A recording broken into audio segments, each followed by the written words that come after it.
કે જે આજકાલ હમણાં થોડા દિવસથી વિષયને લઈને જે રાજકારણ ગરમાયું છે, તો એમાં હું કોળી સમાજને કહેવા માગું છું કે એ પોલિટિક અને રાજકીય ટંટ હોય ને એવું મને લાગી રહ્યું છે. એટલે આપણને સમજ વાત બેકી એ સંમેલનની અંદર માત્ર કોંગ્રેસ અને આપ અને અન્ય કોળી સમાજના સંગઠન દ્વારા જે ષડયંત્ર ઊભું કરી રહ્યા છે. તમે તમારો પર્સનલ ઝઘડો, પર્સનલ દુશ્મનીને લઈ એક વિડીયો જાહેર કરો છો, જે અંદરો અંદર ખેદ કરાવો છો, એવું નહીં ચાલે.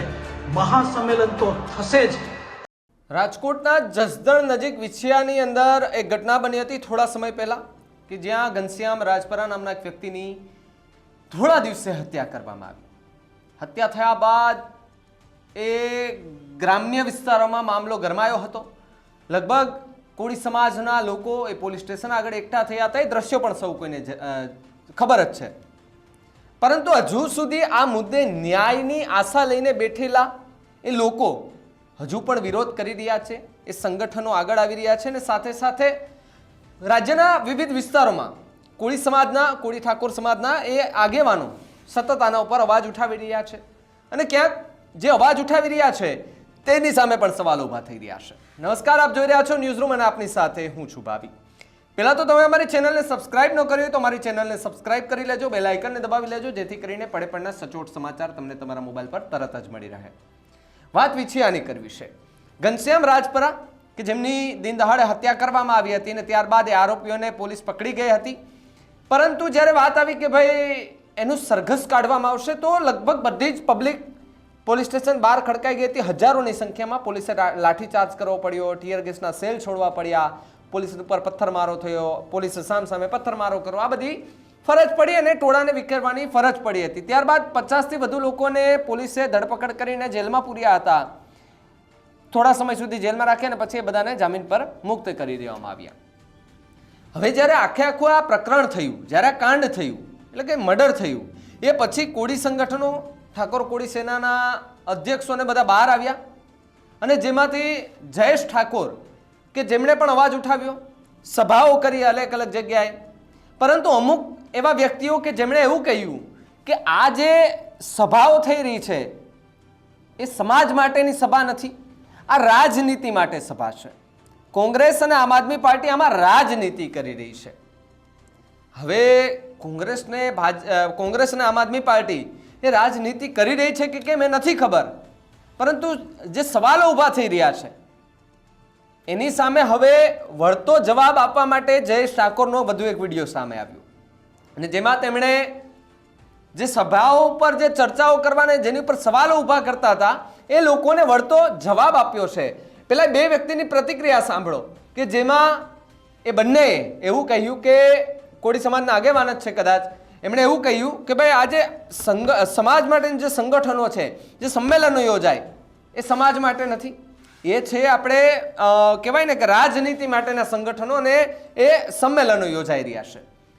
પછી જ્યારે આખો આ વિડીયોને વિવાદ સામે આવ્યો ત્યારબાદ જયેશ ઠાકોરનો વધુ એક વિડીયો આવ્યો ને તેમણે કહ્યું કે ભાઈ આ જે કહેવાવાળા છે એમને એટલું કહેવું છે કે ઘનશ્યામ રાજપરા પણ આપણી જ્ઞાતિનો જ માણસ હતો અને એની સાથે ખોટું થયું છે. પહેલા બે વ્યક્તિની વાત સાંભળો કે જેમાં સમાજને શું કહી રહી છે અને આ જે સંમેલન યોજાઈ રહ્યા છે સંમેલન વિશે શું. જય કોળી સમાજ. હું પ્રવીણભાઈ કોળી, અખિલ ભારતીય કોળી સમાજ ઉપાધ્યક્ષ. કોળી સમાજની સમક્ષ હું એક વાત મેકવા માગી રહ્યો છું કે જે આજકાલ હમણાં થોડા દિવસથી વિષયને લઈને જે રાજકારણ ગરમાયું છે, તો એમાં હું કોળી સમાજને કહેવા માગું છું કે એ પોલિટિક અને રાજકીય ટંટ હોય ને એવું મને લાગી રહ્યું છે. એટલે આપણને સમજ વાત બેકી રહ્યો છું કે જેમાં જાજા ભાગના જે કોળી સમાજના આગેવાનો છે ને, જે આમ આદમી પાર્ટીના છે, એટલે મારે આ બોલવું પડે છે. કંઈક સુરેન્દ્રનગર બાજુથી આવ્યા છે, કંઈક ભાવનગર બાજુથી આવ્યા છે, કંઈક અમારા બોટાદના પણ છે. તો એ મિત્રોને હું કહેવા માગું છું કે તમારી ઉપર કોળી સમાજે ભરોસો કરી જે લાખો રૂપિયા ખર્ચો કરીને ધારાસભ્ય બનતા હોય, એ તમને ફરીમાં અમે વિશ્વાસ મેકીને આમ આદમી પાર્ટીના ધારાસભ્ય ઉમેશભાઈ મકવાણાને બનાવ્યા છે. એ વ્યક્તિ આજની તારીખમાં કોળી સમાજના આટલા અન્યાય થયા, આટલી વસ્તુ થઈ, કોઈનો ફોન નથી ઉપાડતા, કોળી સમાજનું કાંઈ પણ કામ હોય તો પણ નથી આવતા.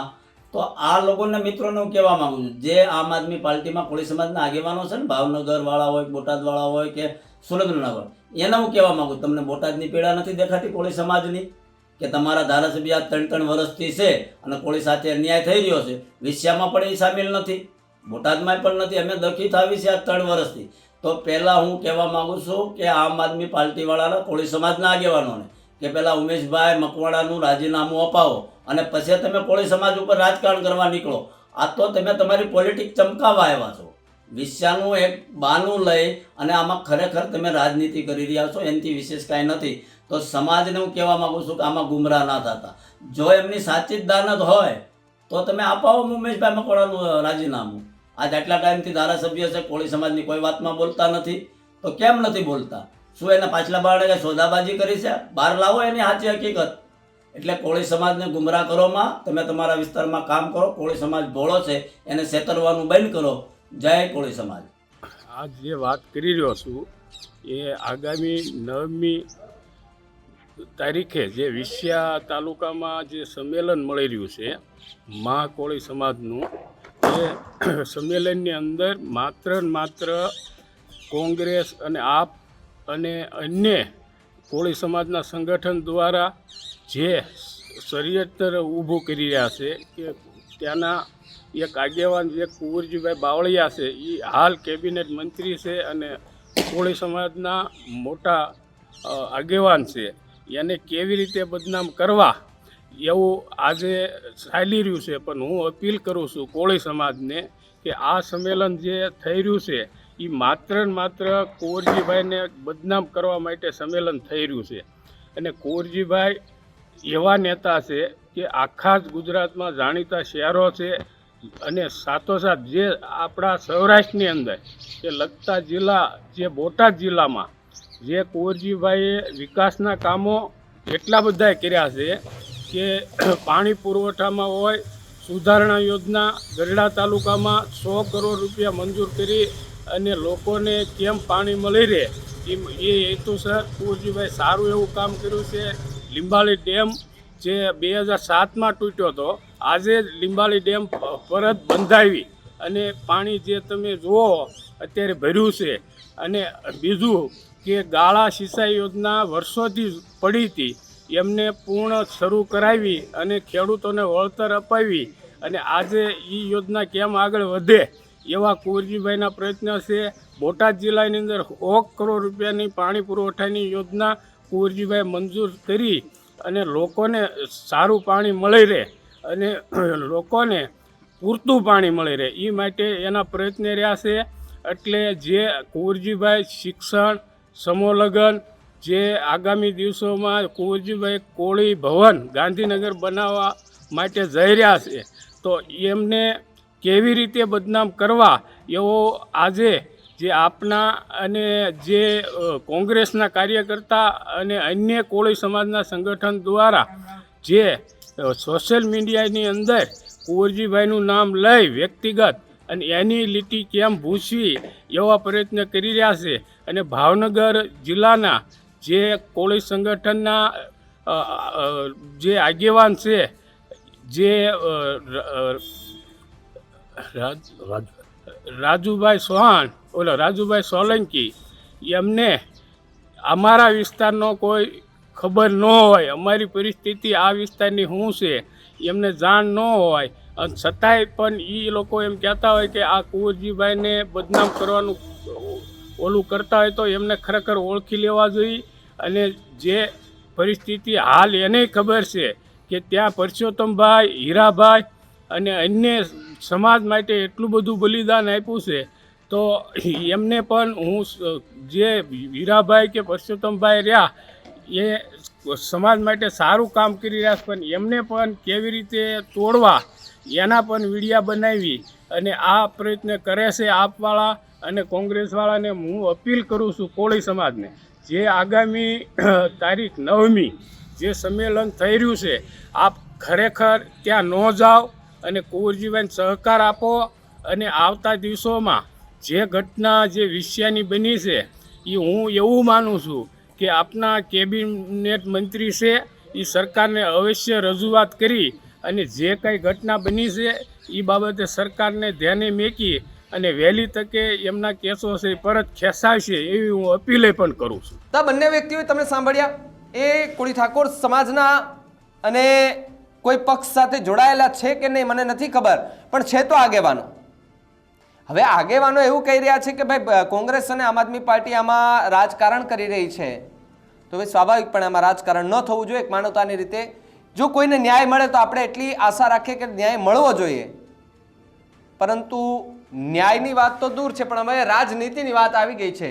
જયેશ ઠાકોરને પણ સાંભળો કે જેમણે આજે લોકોએ સવાલો ઉભા કરી એમને વળતો જવાબ આપ્યો છે. હાલ એક કોળી સમાજના આગેવાન કે જેનો વિડીયો વાયરલ થયો છે, કે જે એવું કહી રહ્યા છે કે વિછિયામાં જે કોળી ઠાકોર મહાસંમેલન થઈ રહ્યું છે એ એક રાજકીય સ્ટન્ટ છે અને ઉમેશભાઈ મકવાણાએ રાજીનામું દેવું જોઈએ. કોળી સમાજના મત લઈને જીતા છે તો ભાઈ એ ફક્ત કોળી સમાજના એ એક વ્યક્તિને કે કુંવરજી બાવળિયાને નથી કહેતા. અમે ગુજરાતના 39 ધારાસભ્ય એમપીને અમે કહી છે કે તમે લોકોએ કોઈ મોઢું આ બાબતે નથી ખોલ્યા. અમે તમામ આગેવાનોને કહી છીએ, તમામ સંગઠન વાળાને કહી છીએ, ફક્ત એને નહીં. અને કોઈ રાજકીય સ્ટન્ટ નથી. આવા કેટલી જગ્યાએ કોળી સમાજ ઉપર અત્યાચાર થયો છે અને જેની ઉપર ફરિયાદો દબાવવામાં આવી છે અને એને લઈને આજે પીડાને લઈને મહાસંમેલન થઈ રહ્યું છે. કોઈ રાજકીય નેતા બનવા માટે નહીં કે કોઈ પાર્ટીએ નહીં, કોઈ પણ સંગઠન જે સંમેલન થશે એમાં કોઈ નેતાએ ખેસ પહેરીને નથી આવવાનું, કોઈ પણ નેતાએ નહીં. અને તમે તમારો પર્સનલ ઝઘડો, પર્સનલ દુશ્મનીને લઈ એક વિડીયો જાહેર કરો છો, જે અંદરો અંદર ખેદ કરાવો છો, એવું નહીં ચાલે. મહાસંમેલન તો થશે જ અને લાખોની સંખ્યામાં કોળી ઠાકોર ત્યાં ઉભો રહેશે. જો ન્યાય નહીં મળે ને તો ગુજરાતમાં વાવાઝોડું તો આવશે જ. જય વેલનાથ, જય કોળી સમાજ. તો જે રીતે આખી ચર્ચાઓ થઈ અને ત્યારબાદ જે વિવાદ છે એ વિવાદ હવે ચરમસીમાએ પહોંચી ગયો છે. અમદાવાદની અંદર પણ મને એવા સમાચાર મળ્યા કે અમદાવાદની અંદર પણ ઠાકોર કોળી સમાજનું એક સંમેલન યોજાવાનું છે, ખાનગી સંમેલન યોજાવાનું છે. તેમાં શું ચર્ચા થઈ શકે એ તો સમય આવતા જ ખબર પડશે, પરંતુ હવે આ વિવાદ છે તે ક્યાંક રાજનીતિ વર્સિસ સમાજ થઈ ગયું હોય તેવું લાગી રહ્યું છે. આ મુદ્દે તમારું શું માનવું છે એમને કમેન્ટ કરીને ખાસ જણાવજો. જોતા રહેજો ન્યૂઝ રૂમ. નમસ્કાર.